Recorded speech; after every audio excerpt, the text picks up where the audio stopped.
with some sage to help clear the air, clear the space.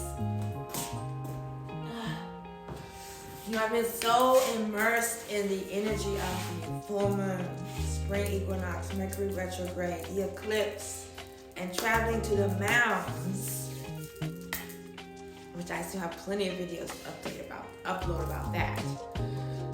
I wasn't aware of the quote-unquote recent discovery under the Khafre Pyramid in Giza. I'm sure you've heard by now. They found all these cylindrical columns with hieroglyphs. Apparently, I've seen pictures with hieroglyphs and caverns for water. I don't know. I've seen a few videos. They used sonar technology, which is sound technology, to bounce it off of the objects, and they could get the size and of the objects, the material, the substances, everything from sound. And so everyone is just really like, oh, this changes history, you know, and they'll go on and on about this. But will they ever accept the fact that the people that built them weren't aliens? Are they ever going to accept the fact that they were black, melanated, Aboriginal, African men and women? They weren't enslaved. There wasn't any slave enslavement. Will they ever accept information like that?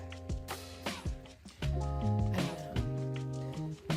It just brings out the significance of sound and water for healing, transportation, communication.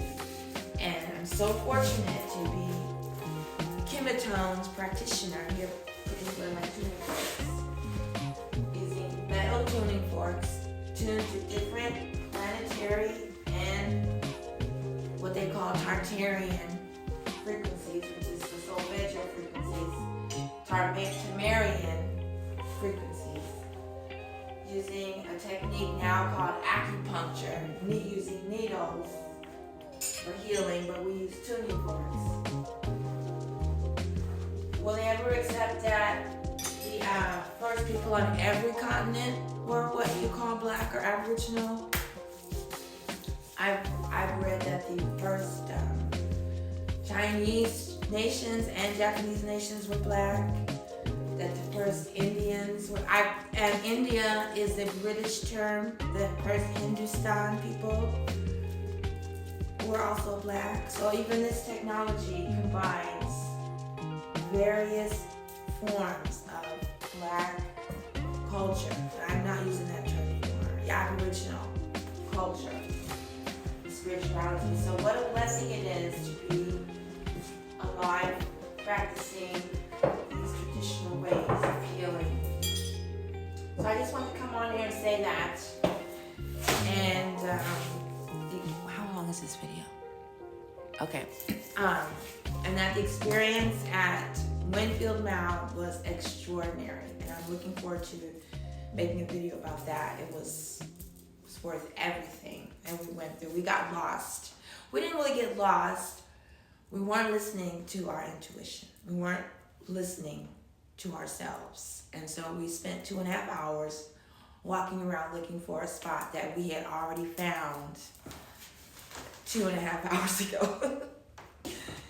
Anyway, have fun learning about these structures under the pyramids in Giza, the channels, the tunnels, and just, you know, I'm looking forward to the comments, because I know you all hate it when I say that Kemet is black. You know, I'm not using the term black like that anymore.